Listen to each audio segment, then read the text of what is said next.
Matthieu 16.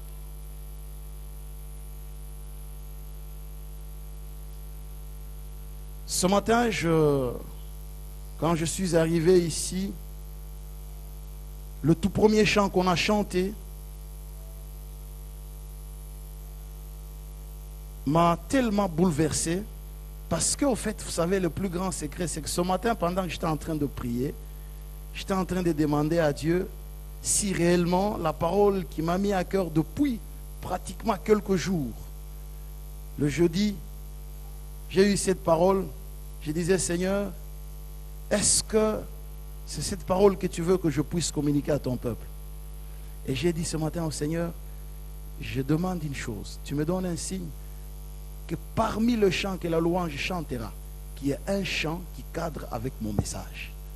Et quand je suis arrivé ici, le premier chant qu'on a chanté, c'est « Nous croyons ». J'ai dit, Seigneur, merci parce que tu es fidèle. Amen. Ce matin, je voudrais parler de la confession de Pierre. Il est très important que nous apprenions à confesser. Matthieu 16, à partir du verset 13 jusqu'au verset 20. La parole de Dieu nous dit ceci. Est-ce que nous pouvons lire tous ensemble Matthieu 16 à partir du verset 13 jusqu'au verset 20?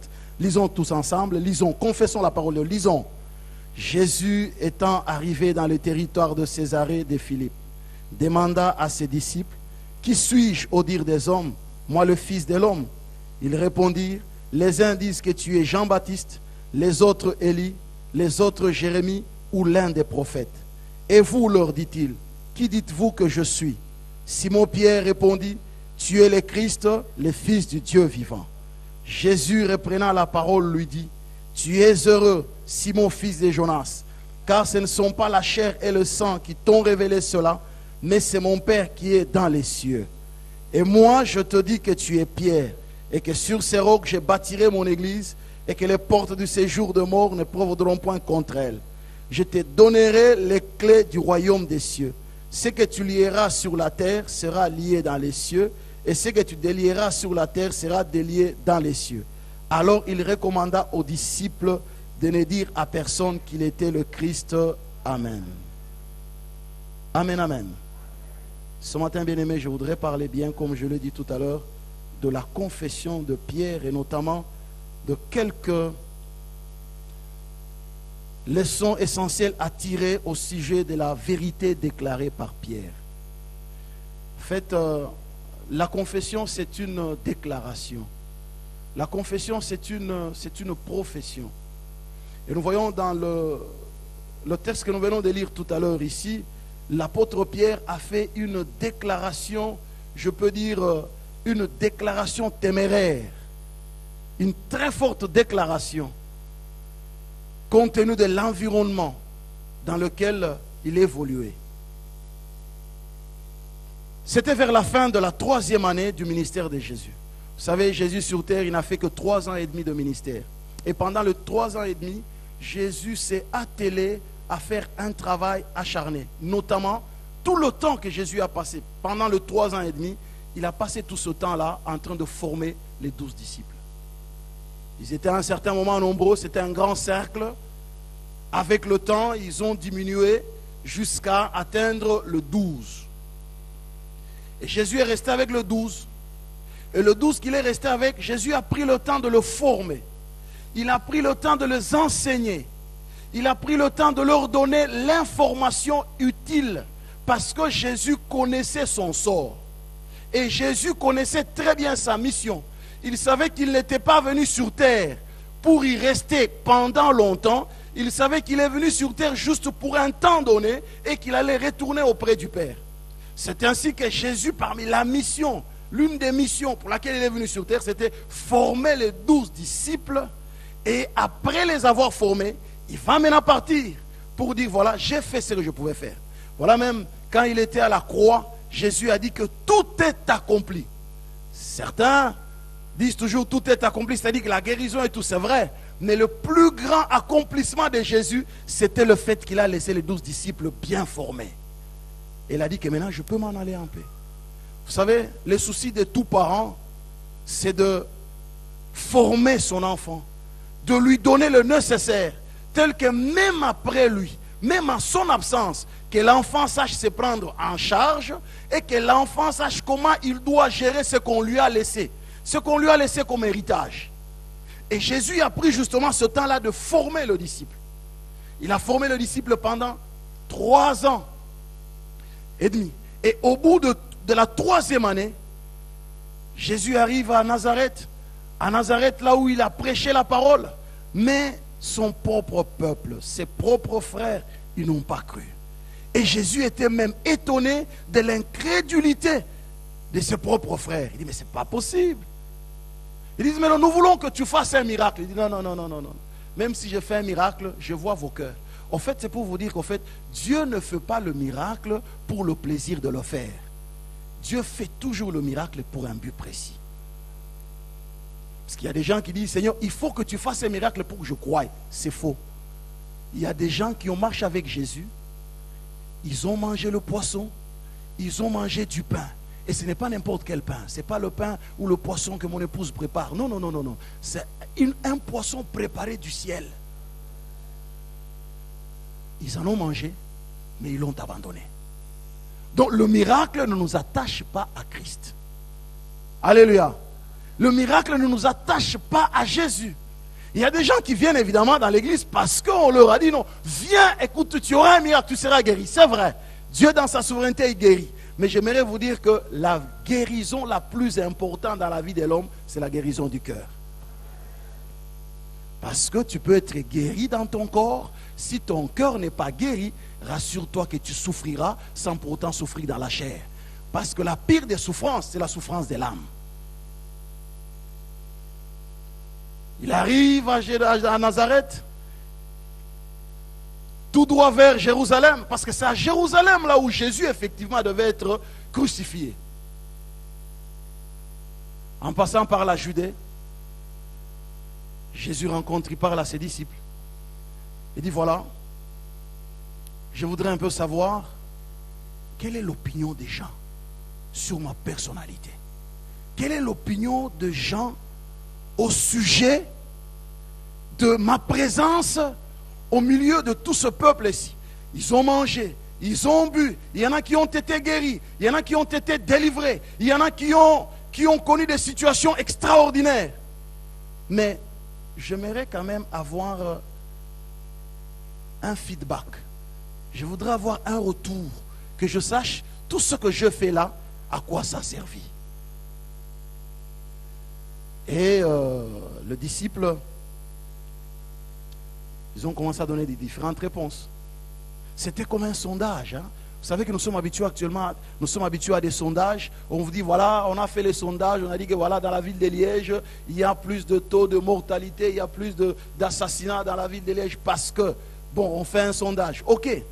Mais là, Jésus aussi a fait un sondage auprès justement de ses disciples qui étaient des sondeurs. Ils devaient effectivement, ils avaient recueilli des informations. Ils avaient récolté les informations. Parce qu'à un certain moment, Jésus avait envoyé les disciples. Il leur a donné le pouvoir de faire le miracle, de chasser les démons, le pouvoir de guérir le malade. Les disciples sont partis.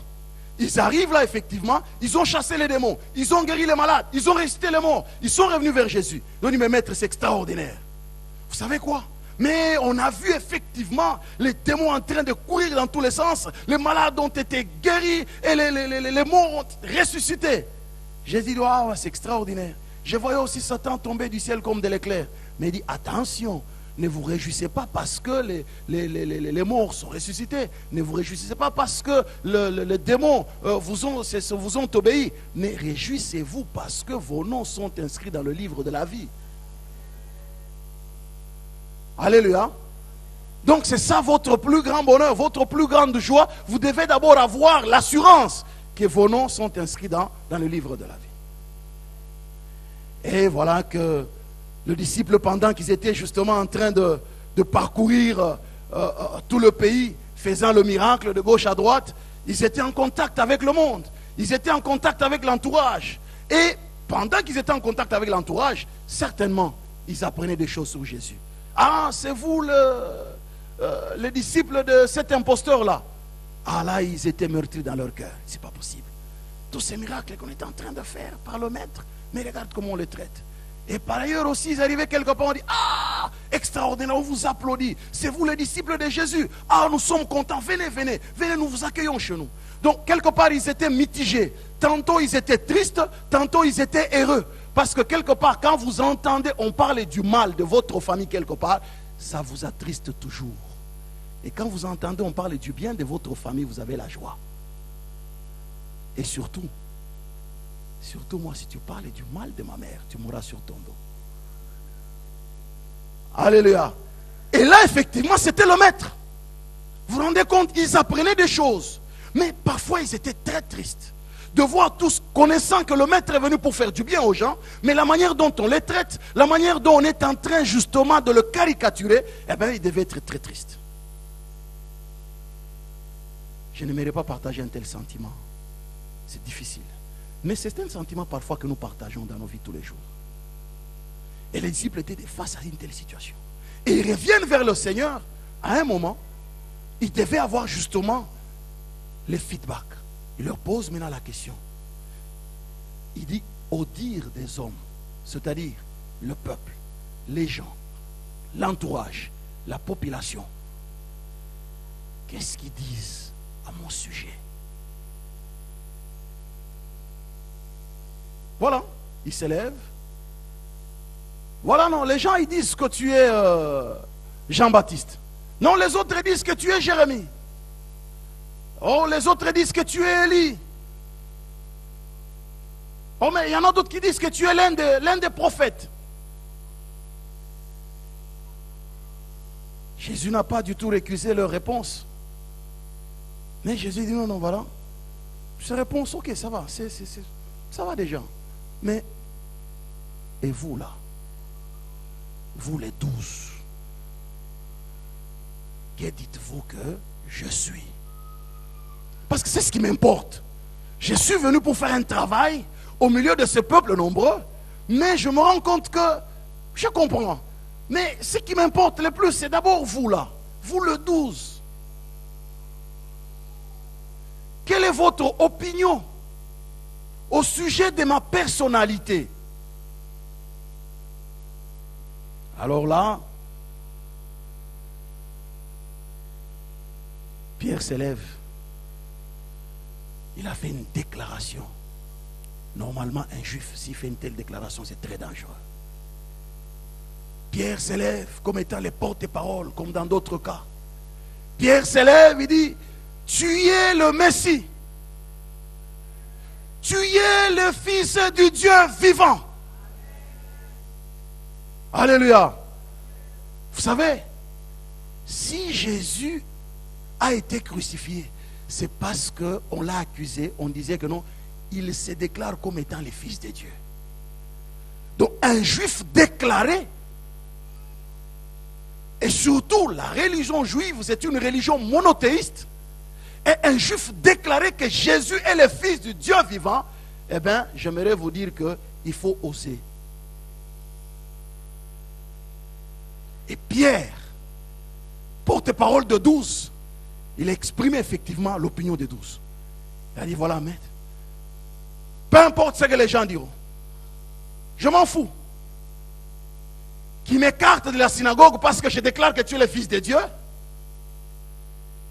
Qu'il me traite de tout le nom parce que je déclare que tu es le Messie, le Fils de Dieu. M'en fous. Mais je sais une chose, je t'ai entendu. Je t'ai vu faire les choses. J'ai passé un beau bout de temps avec toi. Là, je peux déclarer que non, tu n'es pas venu réellement d'un homme, mais tu es venu d'abord de Dieu. Parce que ce que j'ai vu avec toi, ce que j'ai entendu, eh bien, je ne peux que dire que non, ça là, un homme ne peut pas le faire. Là, Pierre a fait cette extraordinaire déclaration. Alléluia. Pierre a déclaré, Pierre a avoué, il a confessé la vérité que Jésus était le Messie, Jésus était le Fils du Dieu vivant. Est-ce que vous croyez que Jésus a dit, non, je suis humble, vous savez, non, il ne faut pas dire ça. Non, non, non, non, non, non, non. Jésus répondit, il dit, Simon Pierre, fils de Jonas, tu es heureux. Alléluia. tu es heureux, c'est-à-dire tu es bien heureux, tu es béni. Parce que ce ne sont pas la chair et le sang qui t'ont révélé ces choses. C'est mon Père qui est au ciel. Une telle déclaration ne peut pas venir d'une intelligence humaine. Au fait, ça dépasse l'intelligence humaine. Déclarer que je suis le Fils de Dieu, déclarer que je suis le Messie, eh bien là, ça dépasse l'intelligence humaine. Eh bien, Pierre, je suis sûr, ce que tu as dit là ne vient pas de toi. Parce que humainement par là, avec ton intelligence et surtout avec ta foi qui faiblit. Rappelez-vous à un certain moment, Pierre était en train de marcher sur les eaux et puis à un certain moment, il a commencé à s'enfoncer. Qu'est-ce que Jésus lui a dit? Homme de peu de foi, pourquoi as-tu douté? Mais c'est ce même Pierre là qui déclare que Jésus est le Fils de Dieu, Jésus est le Messie. Et Jésus dit non, Simon Pierre, mais tu es béni. Bien-aimé, la bénédiction, c'est quand nous connaissons que Jésus est le Fils de Dieu. La bénédiction, c'est quand nous réalisons que Jésus est le Messie. Il dit, tu es heureux. Nous aimons bien, moi j'aime bien être béni. Mais j'ai réalisé, la bénédiction, c'est quand on a la confession que Jésus est le Fils de Dieu, Jésus est le Messie. Alors, cette confession-là a tellement touché Jésus. Et Jésus continue. Il dit, voilà, tu es Pierre. Il a d'abord appelé Simon, fils de Jonas. Ce ne sont pas la chair et le sang qui t'ont révélé ces choses. C'est mon Père qui est au ciel. Mais là, au verset 18, il dit que non, tu es Pierre. Sur ce Pierre, je bâtirai mon église et les portes du séjour de mon épreuve ne prendront point contre elle. Alléluia. Donc sur la vérité que tu viens de déclarer, je bâtirai mon église sur cette confession-là. La confession d'une vérité éternelle. Bien-aimé dans le Seigneur, je crois qu'il y a quelques leçons à tirer de la confession de Pierre. Il y a quelques leçons à tirer de la confession que nous faisons tous les jours, de la vérité que nous trouvons dans la Bible. Parce qu'au fait, Jésus est la parole. Alléluia. Donc cette confession que nous déclarons tous les jours, cette vérité que nous confessons, nous déclarons jour et nuit, bien-aimés dans le Seigneur, si réellement nous la déclarons, c'est celle qui fera de nous comme des pierres. C'est celle qui fera de nous des hommes stables dans la foi. C'est celle qui fera de nous des hommes totalement équilibrés. La première leçon à tirer, bien-aimés, de la confession de Pierre, c'est que nous réalisons que Pierre, dans sa confession, Pierre a confessé, a fait une révélation. Il a réalisé qu'au fait, Jésus, il est venu, l'origine de Jésus, c'est une origine qui est divine. Ce n'est pas une origine terrestre. D'abord, l'origine de Jésus, c'est une origine qui est divine. Jésus ne vient pas d'abord de Marie. Parce que les Juifs, s'ils n'ont pas accepté Jésus, ils disaient que non, mais comment? C'est ce charpentier-là. C'est le fils de Marie, le frère de Jose, le frère de Jude, le frère de Jacques. Mais non, laisse tomber, c'est pas celui-là. Nous, on sait que le Messie viendra. Parce qu'effectivement, les Juifs avaient la notion du Messie. Les Juifs attendaient le Messie. Ils savaient qui était le Messie. Ils savaient que le Messie viendrait effectivement pour le salut d'Israël. Mais la manière dont ce Messie-là est venu, semble-t-il, ils auraient appris que bon, Joseph, ce n'est pas réellement son père. Ah, il paraît que c'est le Saint-Esprit, bon soit. Et puis ils apprendront encore, non, voilà, semble-t-il que la manière dont il agit là, il déclare qu'il est le Fils de Dieu. Ah, il dit non, c'est pas ça. Nous attendons un autre Messie. Mais pourtant, la parole avait déjà été dite 800 ans avant. Quand vous lisez bien le livre d'Ésaïe, Ésaïe est en train de le dire. Il dit, un fils nous est donné. Ésaïe 7, le verset 14. Un fils nous est né. Un fils nous est donné. Alléluia. La domination reposera sur son épaule. Alléluia. Ésaïe déclare encore que non, une vierge enfantera un fils et lui donnera le nom d'Emmanuel, c'est-à-dire Dieu présent au milieu de nous. Donc déjà 800 ans avant, la parole avait déclaré qu'il y aura, le Messie viendra, il aura effectivement une double identité. Une identité terrestre et une identité céleste. Et même Michel a dit, toujours le contemporain d'Ésaïe, Michel a dit, et toi Bethléem Ephrata, tu n'es certes pas le moindre parmi les milliers de Judas, de toi naîtra pour moi celui qui dominera sur Israël, dont l'origine remonte aux temps anciens, au temps de l'éternité. Donc Michel déjà avait proclamé, avait prophétisé que Jésus naîtra. Il viendra pour paître Israël, mais ça serait effectivement celui qui sera le véritable Messie. Bien-aimés dans le Seigneur, dans cette déclaration, cette révélation de l'origine de Jésus,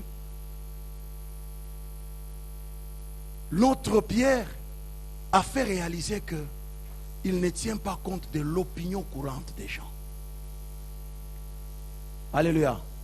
Parce que l'opinion avait justement une certaine idée sur Jésus, qui n'était pas du tout mauvaise. Déjà, Jésus était content. Le fait qu'ils ont déclaré que c'était l'un des prophètes, le fait qu'ils ont déclaré que c'était Ésaü, et c'était Jérémie, c'était Jean-Baptiste, c'était c'est l'autre encore, c'est qui l'autre prophète? Élie. Donc déjà, Jésus était content. Il dit, mais ça vaut déjà la peine.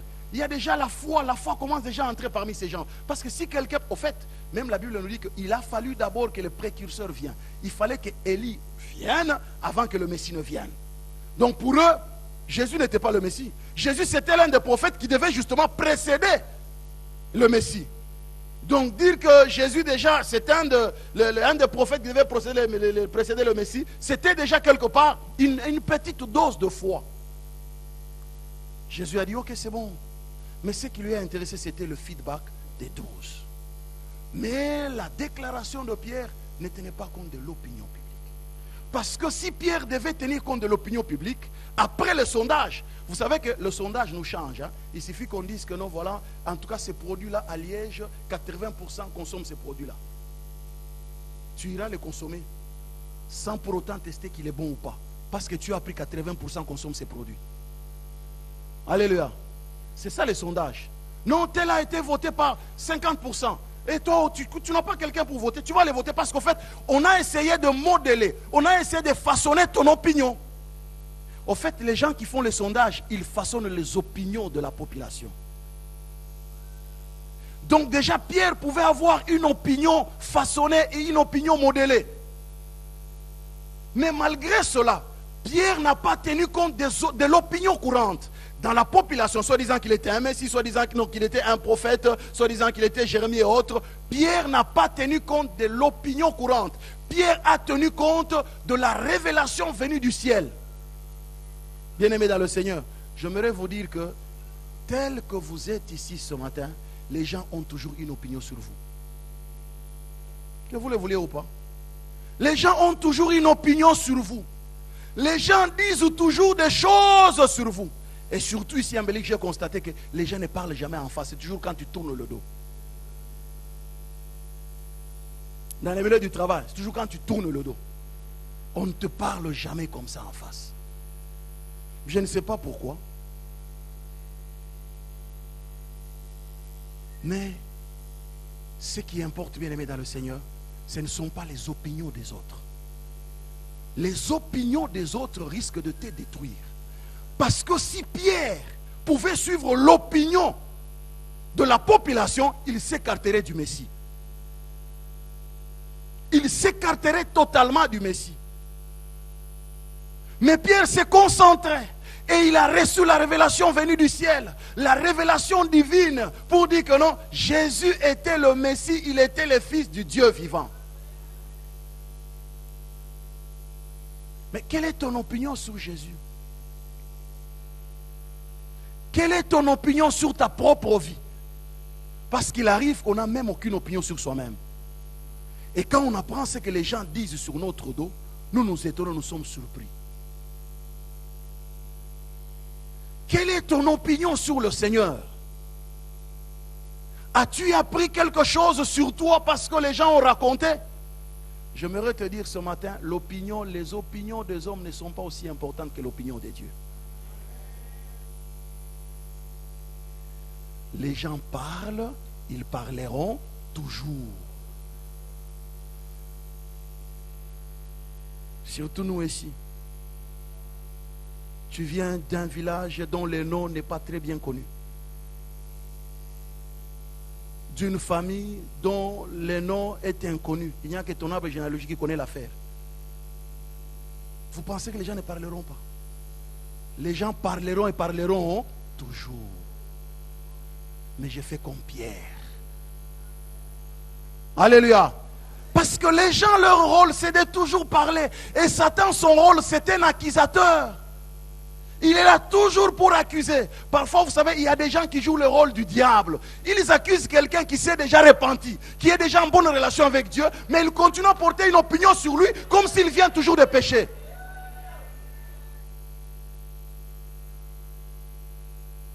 Bien-aimé, les opinions de gens, tu les entendras toujours. Les gens, et surtout si tu fréquentes quelqu'un de public. Parce que si Pierre, il fréquentait Jésus, c'était un homme public. Ah, toi, tu commences à aller avec les pasteurs Jean. Tu vas voir. Tu vas voir. Toi, tu commences à fréquenter les pasteurs Jean-Paul. Tu vas voir. Tu vois les luttes et les combats qu'il connaît là. Tu les connaîtras aussi.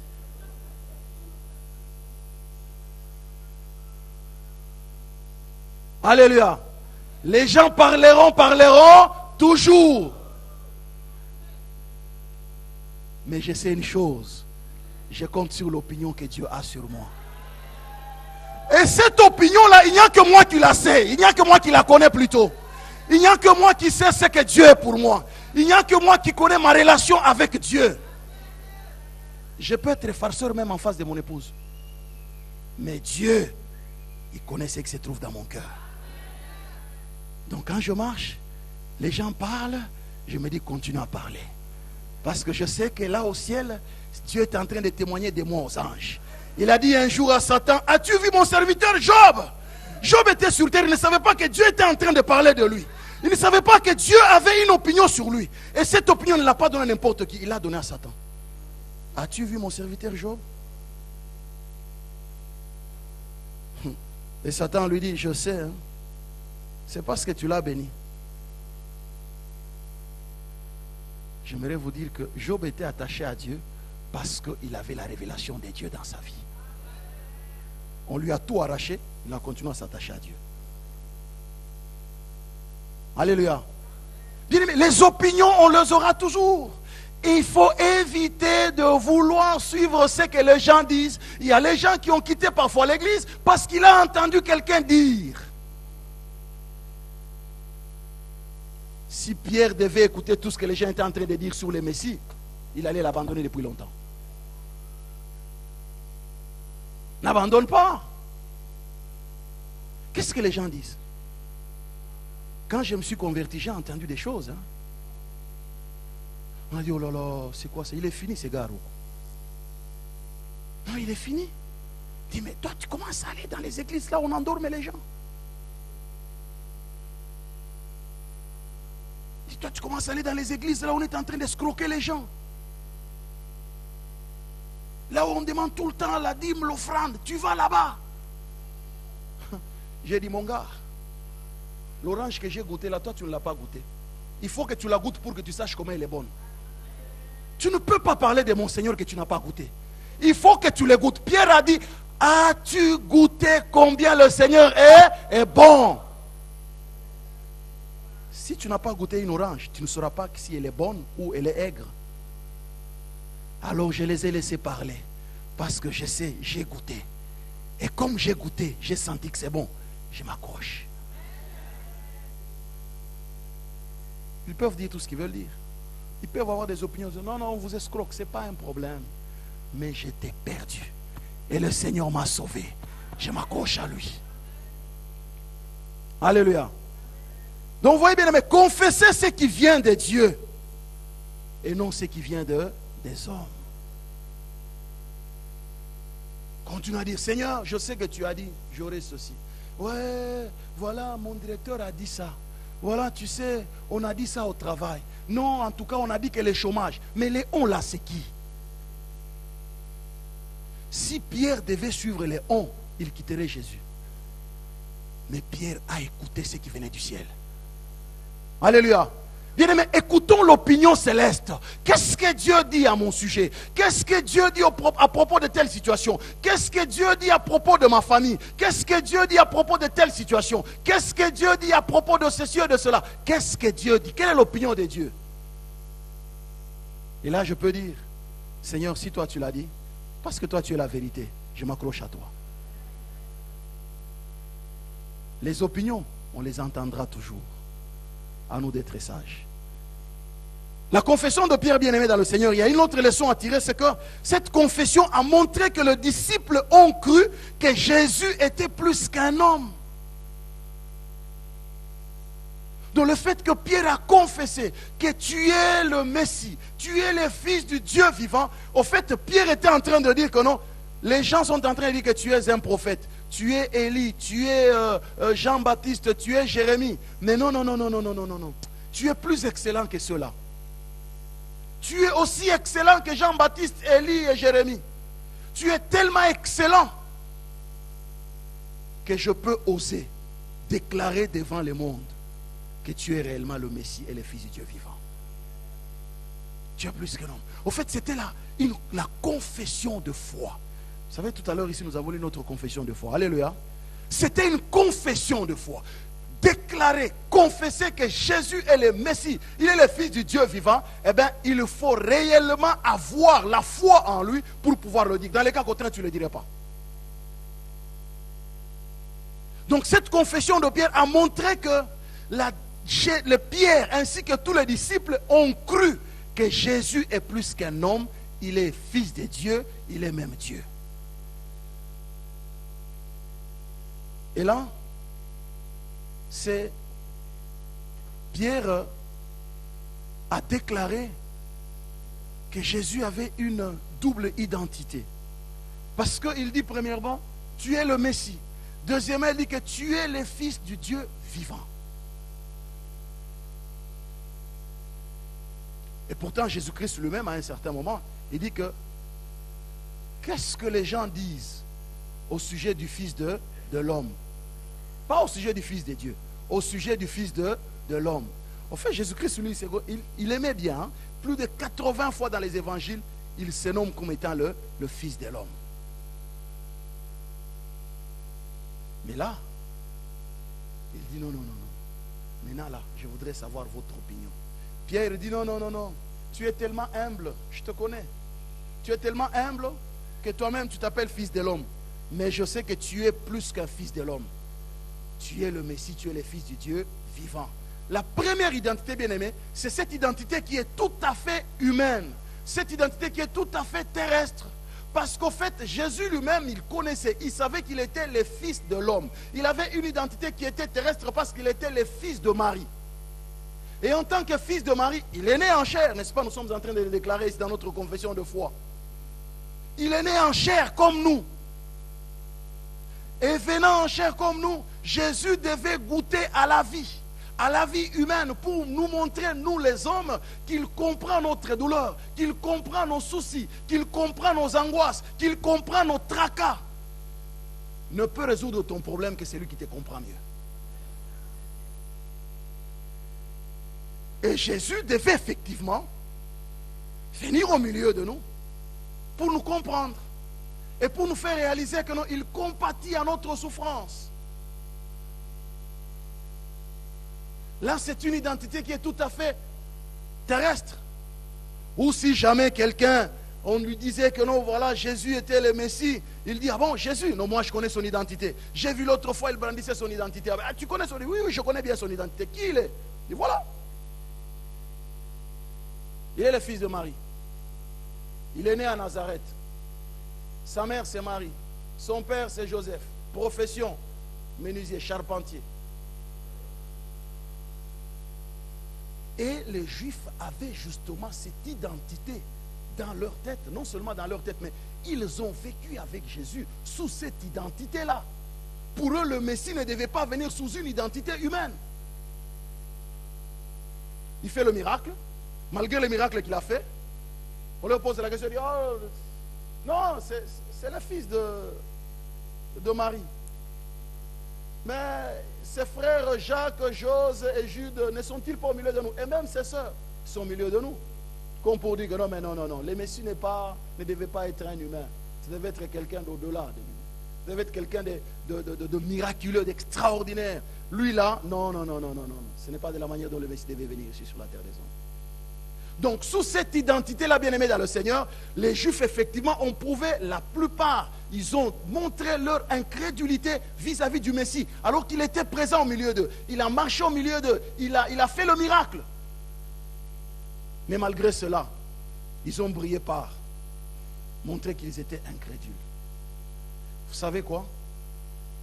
Parfois, nous avons une certaine identité sous laquelle les gens nous ont connus. Parce que si un de mes collègues que j'ai étudié avec, à l'école primaire, entrait ici, il vous dira que non, comment vous laissez ce gars ici tenir le micro devant vous? Parce qu'il connaît mon identité à l'époque. Il sait qui j'étais. Et il peut vous dire que non, non, non, non, non, pas celui-là. Alléluia. Donc les gens parfois, ils gardent cette identité terrestre. Ils gardent cette identité humaine et ils se promènent avec ça. Quand on parle de tel, non mais je connais. Je connais. Et parfois, ils n'ont pas des photos en main, mais ils ont des photos dans leur tête. Oh, je connais. Je me rappelle à une époque là où ils venaient pieds nus à l'école. Vous savez, à un moment, moi j'allais à l'époque à l'école sans souliers. Hein. Il n'y avait pas de problème. Alléluia. C'était tout à fait normal. Et tu étudies bien, tu réussis bien. Est-ce que vous voyez, entre nous, vous voyez que je suis moins intelligent? Je suis quand même intelligent, non? Mais pourtant, j'ai étudié pieds nus. Hein? Alléluia. Donc cette identité-là, je ne la porte pas, elle est restée. J'ai maintenant une autre identité. Bien-aimé dans le Seigneur, enlève ton ancienne identité. Les choses anciennes sont passées et toutes choses sont devenues nouvelles. Mais les gens restent toujours sur les choses anciennes. Ils s'accrochent sur les choses anciennes. Ah, tu vois, lui, sa famille. Tu ne sais pas ce qui s'était passé l'autre fois. Mais pourtant, Dieu est en train d'arranger l'affaire. Dieu est en train d'arranger la famille. Dieu est en train de restaurer la famille. Mais lui, il reste toujours sous l'ancienne photo. Parce qu'en fait, la photo est toujours figée. La photo, tu ne la changeras pas. Hein? Alléluia. La photo, tu ne la changeras pas.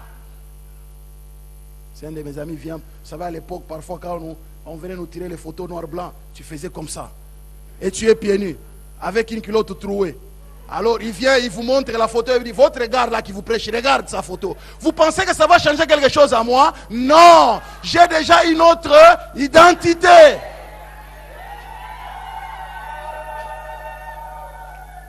Ça ne changera rien à moi. J'ai une autre, et d'ailleurs, c'est un témoignage de ce que Dieu peut faire. Il y a des gens qui ont honte de dire ce qu'ils ont été. Ah ouais, tu sais, il ne faut pas qu'on sache. Ce sont des passés. Non, non, témoigne. Alléluia. Témoigne de la grandeur de Dieu. Tu dis que ça, c'est une ancienne photo. Ça, c'est un ancien cliché. Maintenant, Dieu m'a donné un nouveau cliché.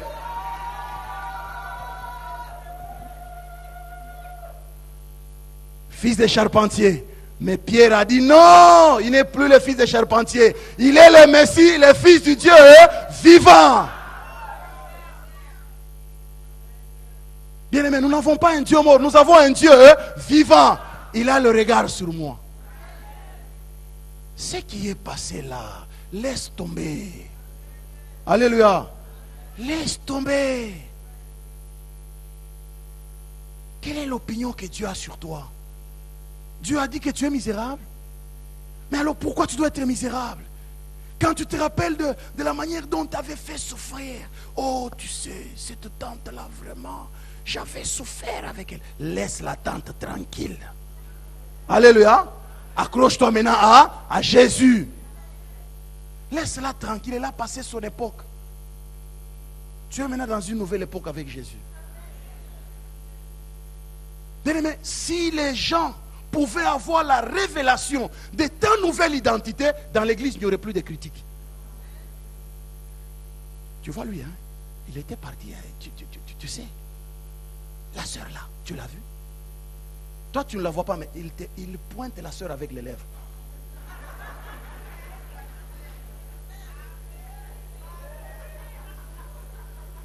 Alléluia. Non, écoutez, c'est sérieux, hein? L'apôtre Paul persécutait les chrétiens. Dieu se révèle à Ananias, il dit, Ananias, va voir mon serviteur Paul, prie pour lui. Vous savez ce qu'Ananias a dit à Dieu? Mais Seigneur, ces gars-là, c'est un persécuteur.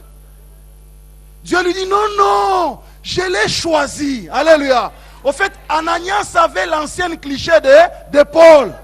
Mais Dieu avait le nouveau cliché. Il dit, Ananias, j'ai déjà changé les clichés de cet homme-là. Va le voir. Les gens se promènent avec nos anciens clichés toujours en poche. C'est comme une pièce à conviction. Il arrive quelque part, il dit, votre pasteur là, Jean-Paul, regarde. Donc il avait volé dans un supermarché, mais c'est passé.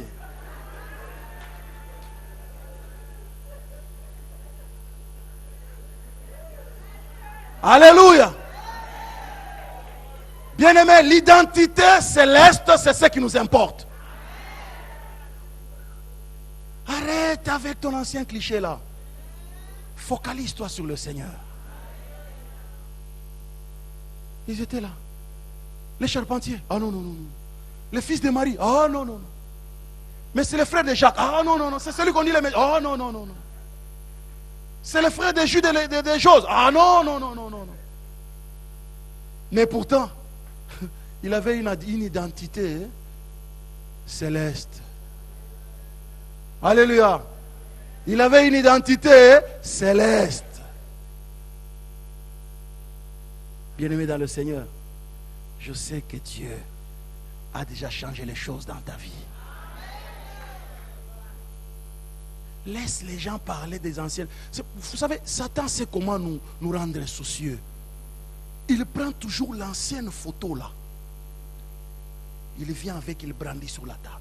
Et quand toi tu vois les cœurs commencent à ronger, voilà, ce temps-là, on m'avait fait ceci, là. Et il y a même des gens qui commencent même à pleurer. Tu pleures pourquoi?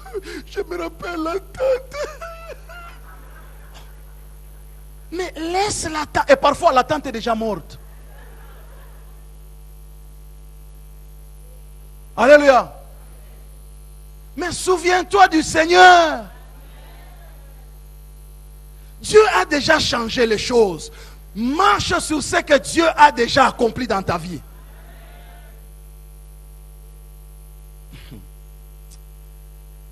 Jean 9.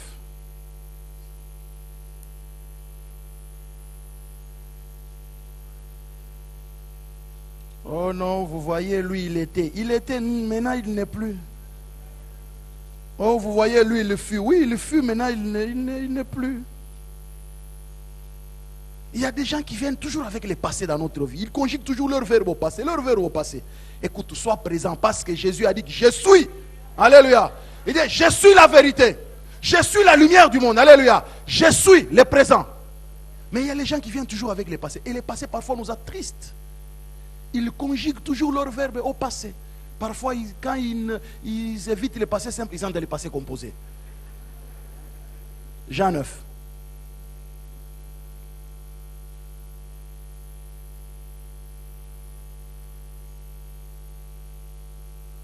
Voilà. À partir du verset 11. Il répondit, l'homme. Je vais commencer juste à partir du verset 8. Jean 9, le verset 8. Ses voisins et ceux qui auparavant l'avaient connu comme un mendiant disaient, n'est-ce pas là celui qui se tenait assis et qui mendiait? Alléluia. Mais pourtant les choses avaient déjà changé. Vous voyez les gens, hein? L'ancien cliché. Les uns disaient, c'est lui. D'autres disaient, non, il lui ressemble. Et lui-même disait, c'est moi. Alléluia. Lui-même disait, c'est moi. Il n'y a que toi qui connais ce qui se passe dans ta vie. Il n'y a que toi qui sais ce que Jésus a fait dans ton cœur et dans ta famille. Personne d'autre ne peut le savoir si ce n'est toi-même. C'est lui ou c'est pas lui? Il dit, c'est moi. Le verset 11. Le verset 10. Ils lui dirent donc, comment tes yeux ont-ils été ouverts? Il répondit, l'homme qu'on appelle Jésus a fait de la boue, a oint mes yeux et m'a dit, va au réservoir de Siloé et lave-toi. J'y suis allé, je me suis lavé et j'ai pu voir. Ils lui dirent, où est cet homme? Il répondit, je ne sais. Ils menèrent vers les pharisiens celui qui avait été aveugle. Or, c'était un jour de sabbat que Jésus avait fait de la boue et lui avait ouvert les yeux. De nouveau, les pharisiens lui demandèrent comment il avait pu voir. Il leur dit, il a appliqué de la boue sur mes yeux, je me suis lavé et je vois. Sur quoi quelques-uns des pharisiens dirent, cet homme ne vient pas de Dieu, car il n'observe pas le sabbat. D'autres dirent, comment un homme pécheur peut-il faire de tels miracles? Donc on l'a traité même de pécheur. Si Jésus on l'a traité de pécheur, et toi et moi mon frère, et il y eut division parmi eux. Ils dirent encore à l'aveugle, toi, que dis-tu de lui? Sur ce qui t'a ouvert les yeux. Il répondit, c'est un prophète. Les Juifs ne crurent point qu'il avait été aveugle et qu'il avait pu voir jusqu'à ce qu'ils aient fait venir ses parents. Ils les interrogèrent disant, est-ce là votre fils que vous dites être né aveugle? Comment donc voit-il maintenant? Ses parents répondirent, nous savons que c'est notre fils et qu'il est né aveugle. La vérité reste toujours là, la vérité. Mais comment il voit maintenant? Ou qui lui a ouvert les yeux? C'est ce que nous ne savons. Interrogeons-le lui-même. Il a de l'âge, il parlera de ce qui le concerne. Ses parents dirent cela parce qu'ils craignaient les Juifs, car les Juifs avaient déjà convenu que si quelqu'un reconnaissait Jésus pour le Christ, il serait exclu de la synagogue. C'est pourquoi ses parents dirent, il a de l'âge, interrogez-le lui-même. Les pharisiens appelèrent une seconde fois l'homme qui avait été aveugle. Ils lui dirent, donne gloire à Dieu, nous savons que cet homme est un pécheur. Alléluia. Verset 25, il répondit, s'il est un pécheur, je ne sais. Je sais une chose, c'est que j'étais aveugle et maintenant je vois.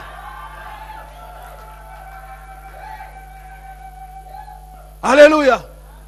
Alléluia. Bien-aimé dans le Seigneur, je sais une chose, c'est que j'étais pécheur et maintenant je prêche. Ouais, tu vois, tout ce qu'il connaît là, il n'est pas clair dans sa vie. Non, j'étais pécheur et maintenant je prêche. Tout ce que les gens vont dire, ce n'est pas mon affaire. Je sais une chose, j'étais pécheur et maintenant je prêche. Je le sais. Parfois on commence à courir derrière les gens. Il a dit, lui aussi, tu le vois, tu fermes le visage. Il a dit, lui aussi il était là quand on a dit. J'ai appris. Écoutez, on a dit là, les opinions, tu n'interdiras pas les gens d'avoir les opinions sur toi. Sur Jésus ils ont parlé. Et toi pécheur et moi. Ils parleront toujours.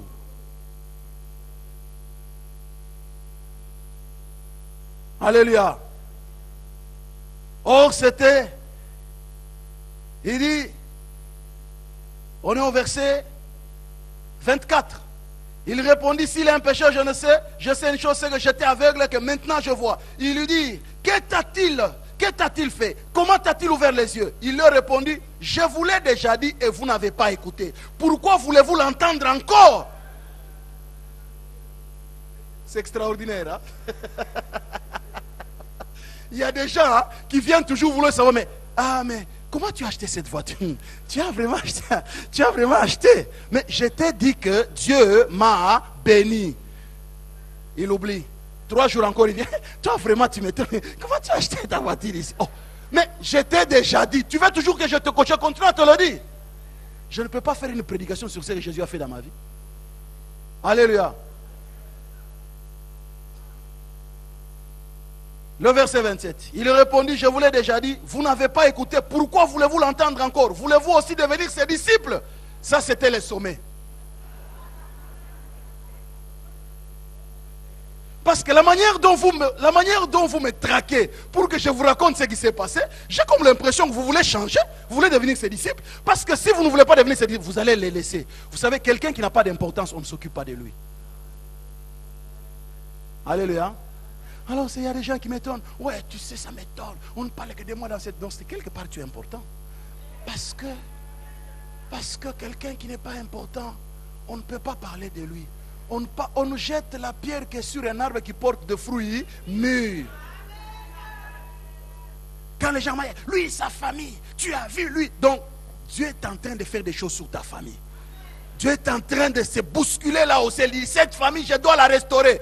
Et eux là, comme ce sont des agents du diable, ils voient déjà. Certains tendent à dire, va détruire, va décourager, va décourager. Il y a des sambalais, des tobidjas dans nos églises. Hein?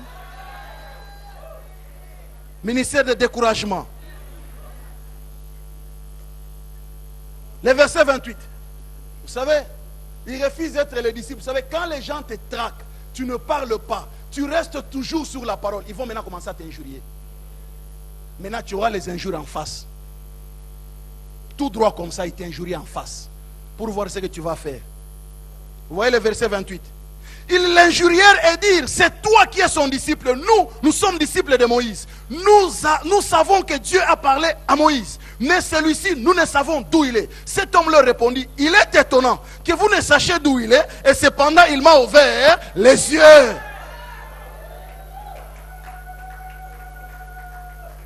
Alléluia. C'est étonnant. Vous dites, vous ne savez pas d'où il vient. Moi, je ne sais pas aussi. Mais je sais une chose. Il m'a ouvert les yeux. Je ne voyais pas. Maintenant, je vois. Donc, laissez-moi tranquille. Si vous voulez devenir ses disciples, suivez-le. Mais laissez-moi tranquille. Moi, il m'a déjà ouvert les yeux. Il y a des choses que je ne voyais pas. Laisse-moi un peu passer le temps sur les choses que je ne voyais pas. Ah, cet immeuble était là. Oh, il est beau, il est beau. Oh là là, c'est extraordinaire. Oh, mais ça c'est beau. Ça c'est, oh là là. Oh, bah, c'est extraordinaire. C'est pourquoi il y a des gens qui viennent dans l'église. Hein. Ils viennent d'être sauvés. C'est un frère qui est gentil, qui est calme. Mais tout le temps, il regarde les sœurs à gauche. Laissez-le tranquille. Il ne voyait pas. Maintenant, il voit les sœurs remplies d'onction. Laissez-les tranquilles. Alléluia. Il voit maintenant les sœurs remplies d'onction. Peut-être qu'il va trouver une et on célèbre le mariage ici. Alléluia. Il dit, moi tout ce que je sais, je vois. Bien-aimé dans le Seigneur. Le verset 31. Nous savons que Dieu n'exauce point les pécheurs. Mais si quelqu'un l'honore et fait sa volonté, il exauce. Jamais on a entendu dire que quelqu'un ait ouvert les yeux d'un aveugle-né. Si cet homme ne venait pas de Dieu, il ne pourrait rien faire. Il lui répondit, tu es né tout entier dans le péché et tu nous enseignes. Ils les chassèrent. Alléluia. Ça c'est la totale. Quand les gens ne savent pas te convaincre, ils vont maintenant t'éviter. Ah, il est là, il vient, il prie tout le temps, il exagère, lui, il prie tout le temps. Il croit qu'il est seul qui partira au ciel, il exagère. Et pourtant, nous venons dans l'église, pourquoi? C'est pour prier, oui ou non? Maintenant, quand tu pries beaucoup, tu exagères. Tu exagères en quoi? Il y a des gens qui parlent toujours. Hein?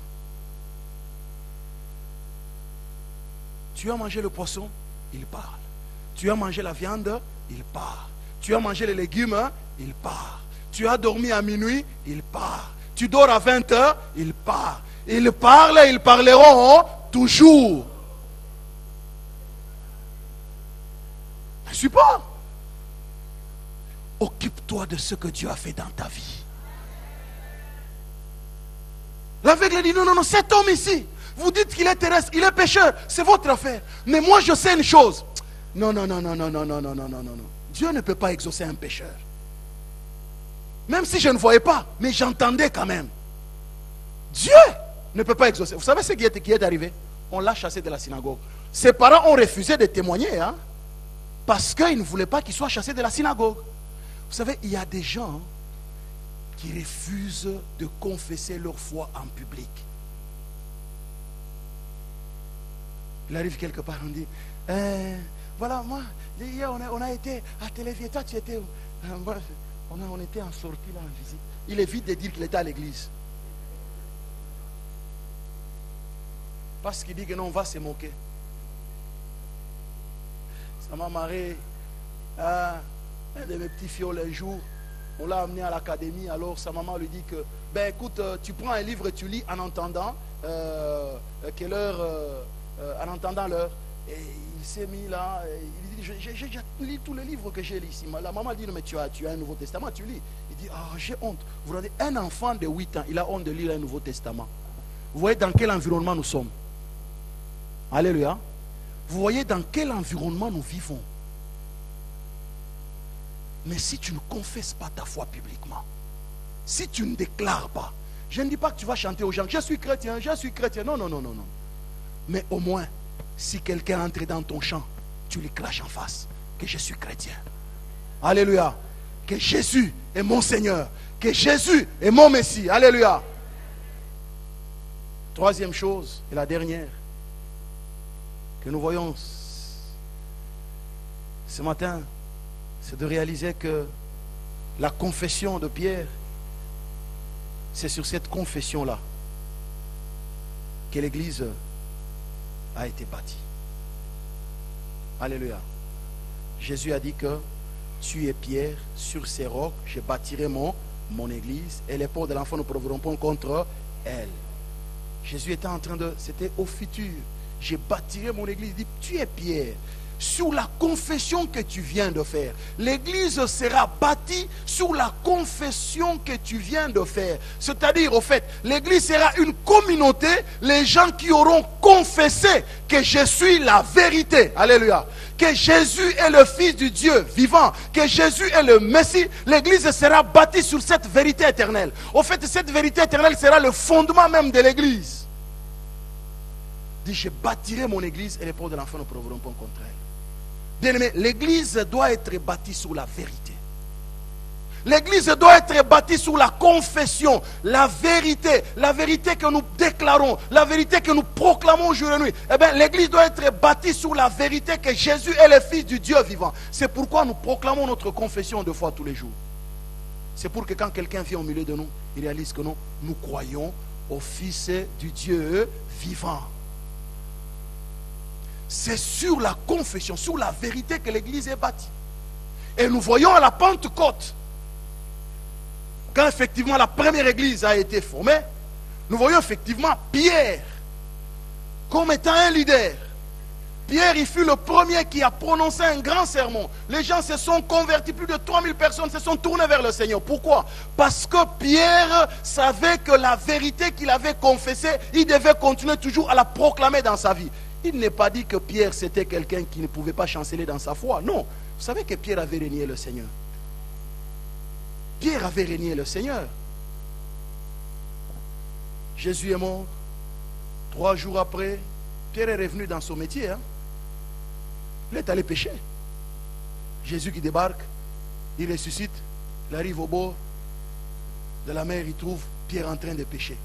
Pierre était nu, il avait déjà enlevé ses habits. Il a vu Jésus. Jean qui dit non, non, non, non, monsieur, il se jette dans l'eau. Alléluia. C'est pour dire que nous restons faillibles, mais nous nous accrochons à la vérité de Dieu. Il y a des gens qui disent, ouais, toi aussi tu pries. Enfin, c'est ça l'argument des méchants. Même toi qui pries, tu fais ça. Mais je suis un être humain, je n'ai pas fait exprès, ça peut arriver. On est faillible. Jésus a dit à Pierre, Pierre, Satan t'a réclamé pour te cribler comme du froment. J'ai prié pour toi pour que ta foi ne défaille point. Donc ça peut arriver que nous puissions défaillir dans notre foi. Mais ce qui importe le plus, c'est la vérité que nous confessons, que nous proclamons. Et nous avons vu effectivement quand l'église a été formée, Pierre était une grande bénédiction pour l'église. Il était vraiment une colonne pour l'église. Bien-aimés dans le Seigneur, une véritable église qui est bâtie sur Jésus-Christ, c'est une église qui ne va pas s'effondrer. Quoi que les gens disent, quelles que soient les attaques des gens, quelles que soient les critiques des gens, quelles que soient les opinions des gens, mais cette église qui est bâtie sur la vérité éternelle que Pierre a confessée, cette église subsistera toujours. Ah, tu pars dans cette église-là. Oh, mais toi, tu m'étonnes. Cette église-là, des Congolais. Toi aussi, tu vas dans cette église-là. Oh, tu m'étonnes. Hein? Et celui qui dit ça, c'est un soi-disant chrétien. La Bible nous dit ceci. Acte 20, le verset 28. Jésus s'est acquise l'église au prix de son sang. Au prix de son propre sang. Alors, prenez le sang de mon frère Alain Lejeune. Prenez mon sang, mettons dans 2 tubes. Je vais vous inviter. Venez choisir le sang de mon frère Alain Lejeune. Vous croyez que c'est un exercice facile? Vous saurez où est son sang? Alléluia. C'est là que l'apôtre Paul a dit, dans l'église, il n'y a ni grec, il n'y a ni juif, il n'y a ni scythe, parce que Jésus a versé son sang pour tout le monde. Il y a des gens qui passent leur temps à critiquer l'église. Il y a des gens qui passent leur temps à parler du mal de l'église. Ils ne réalisent pas que l'église est indestructible si elle est fondée sur la vérité. J'aimerais vous dire que l'église ne peut pas être détruite. Je le dis, je le confirme, je le confesse parce que Jésus l'a dit. Je bâtirai mon église et les portes de l'enfer ne prévaudront point contre elle. Il a pris l'extrême de la vie, c'est la mort. Il dit, Satan ne peut rien contre l'église là où on confesse, on professe la vérité. C'est là que, bien aimé dans le Seigneur, la question que nous devons nous poser, est-ce que je suis dans la vérité? L'église dans laquelle je me trouve, est-ce que je suis dans la vérité? Si tu es dans le mensonge, eh bien, si tu as le Saint-Esprit avec toi, il va te le révéler. Parce que le Saint-Esprit, c'est l'esprit de vérité. Personne ne peut détruire l'église. Certaines personnes m'étonnent. Ils critiquent l'église, ils oublient que l'église ici, Jésus a versé son sang pour son église. Qu'on soit rwandais, qu'on soit congolais, qu'on soit camerounais, qu'on soit togolais, qu'on soit wallon, qu'on soit germanophone, qu'on soit flamand, Jésus a versé son sang pour tout le monde. Il y a des gens qui apportent le tribalisme dans l'église. Ils oublient que l'église est bâtie sur la vérité. Et la vérité n'a pas de race.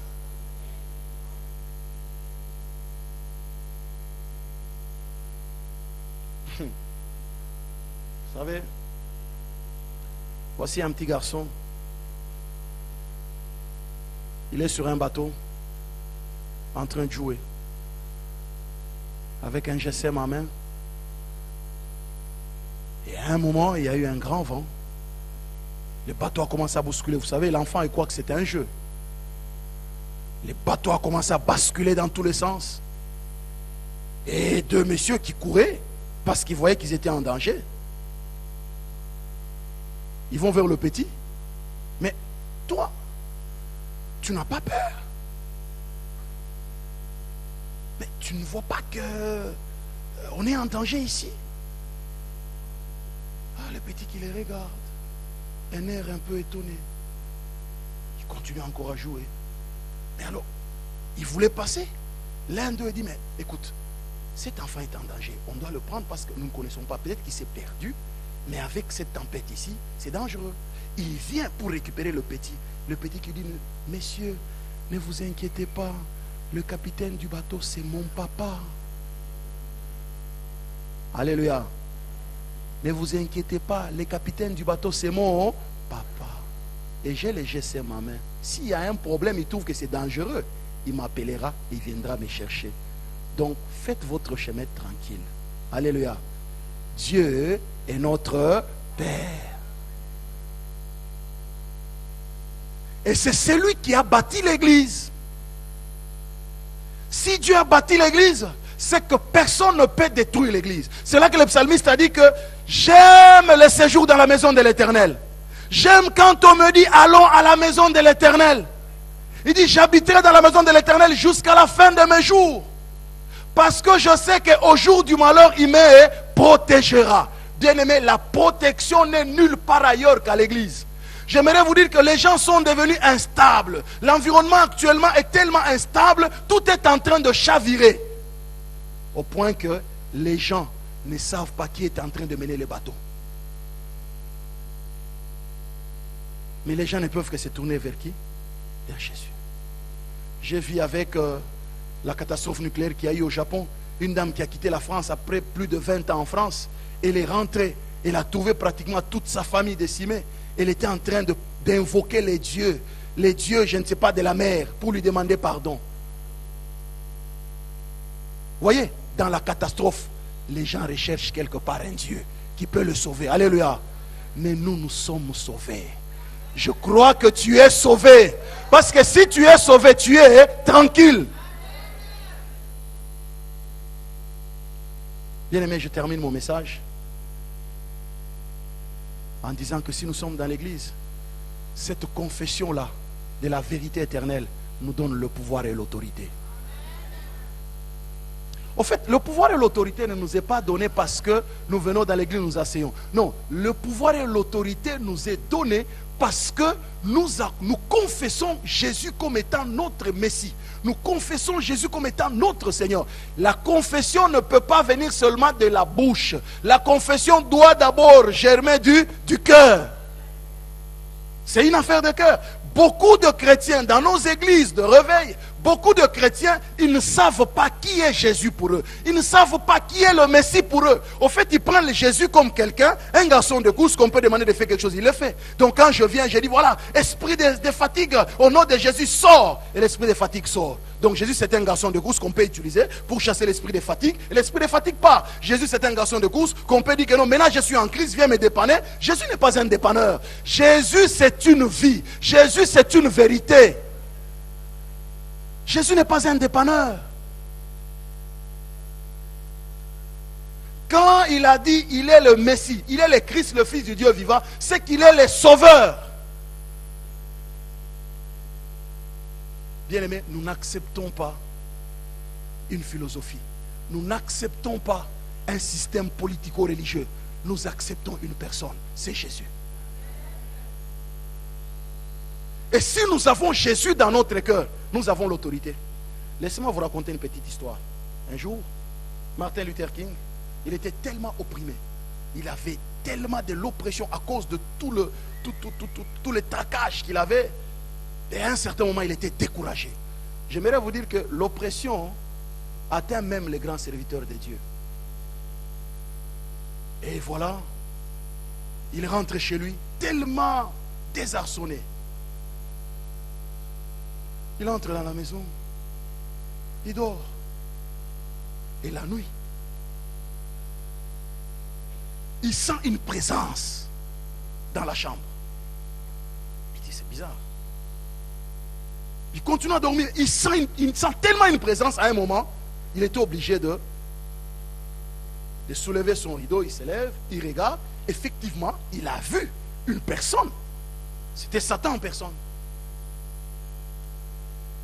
Qui dit que je viens pour te détruire. Il a ouvert, il le regarde très bien. Oh, il dit, c'est toi. Il a remis son drap, il continue à dormir. Alléluia.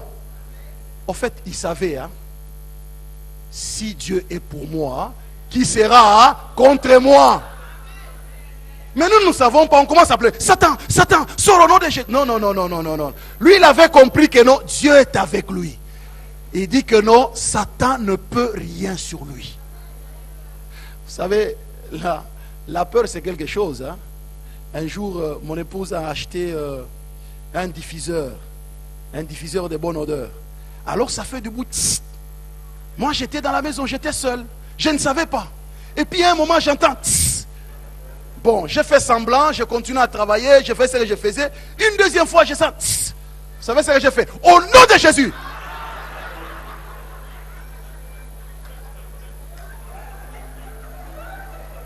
L'ignorance c'est quelque chose. Et puis je suis resté calme. Et puis j'ai eu peur. Hein? Je me suis déplacé tout doucement. Je suis allé vers le petit salon. Je suis resté calme en train d'observer. Et puis à un moment, j'ai vu les vaillants, les clignotants. J'ai dit oulala. Et puis directement, j'ai dit oulala, c'est le diffuseur.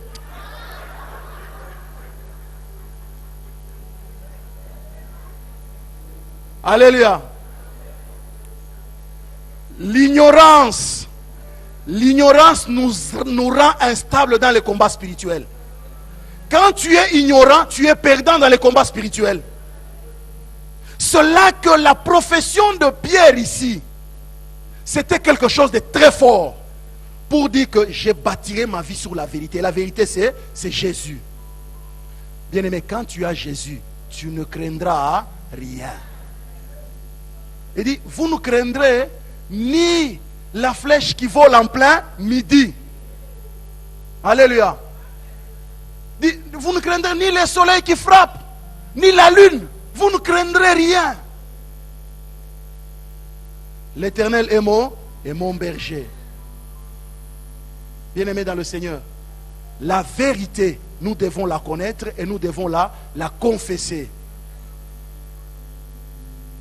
Nous devons bâtir notre vie chrétienne sur la vérité. Ça réduira les combats spirituels. Tu ne passeras pas le temps à lier les sorciers de ceci, l'esprit de cela. Au fait, tout simplement, non. Tu sais que la vérité dit que non, tu ne dois pas voler. Tu ne vas pas lier l'esprit de vol.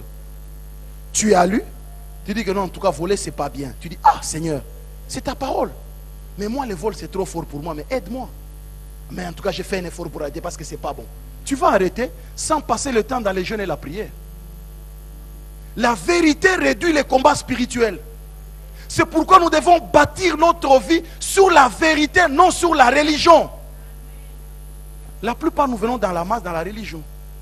Et nous déclarons parfois des formules qui sont vaines. Au nom de Jésus, tu dois sortir. Mais en même temps, il y a des vérités que tu n'as pas. Il y a des choses pour lesquelles tu ne dois pas prier. Il y a des choses pour lesquelles tu ne dois pas t'époumoner. J'ai failli fuir ma maison parce que j'étais ignorant. Mon épouse ne m'avait pas dit que ces diffuseurs-là faisaient du bruit. Et quand je lui ai dit non, regarde ce qui s'est passé, elle s'est marrée sérieusement. J'ai dit, mais tu te moques de moi ou quoi?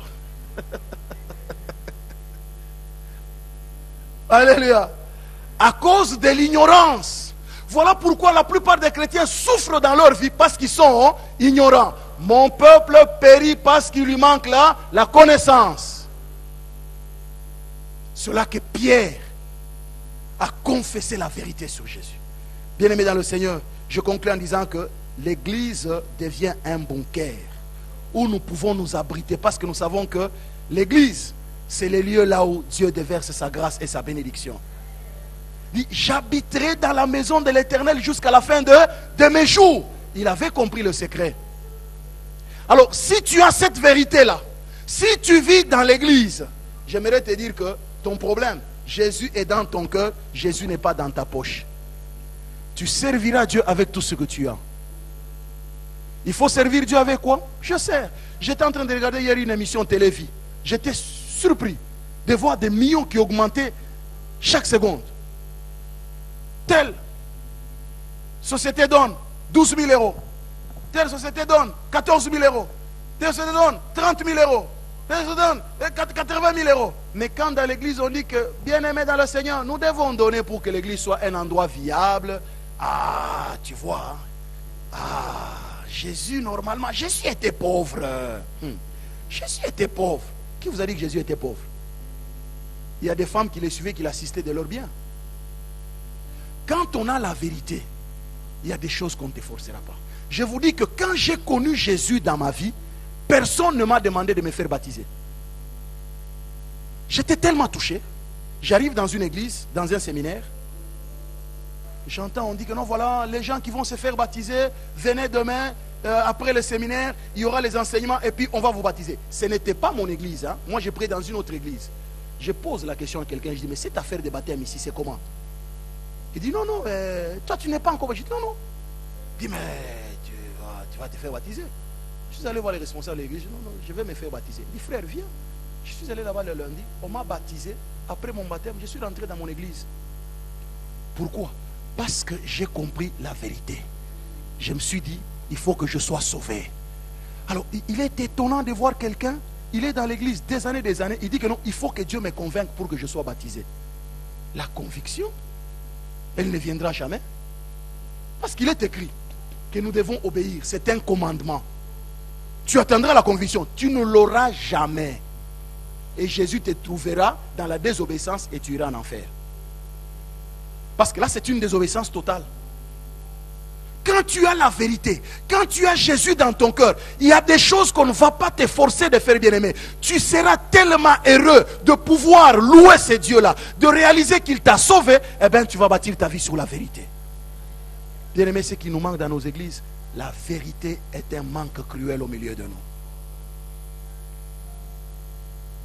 Confessons la vérité, professons la vérité, parce que Pierre a réalisé que l'opinion des gens n'était pas importante pour lui.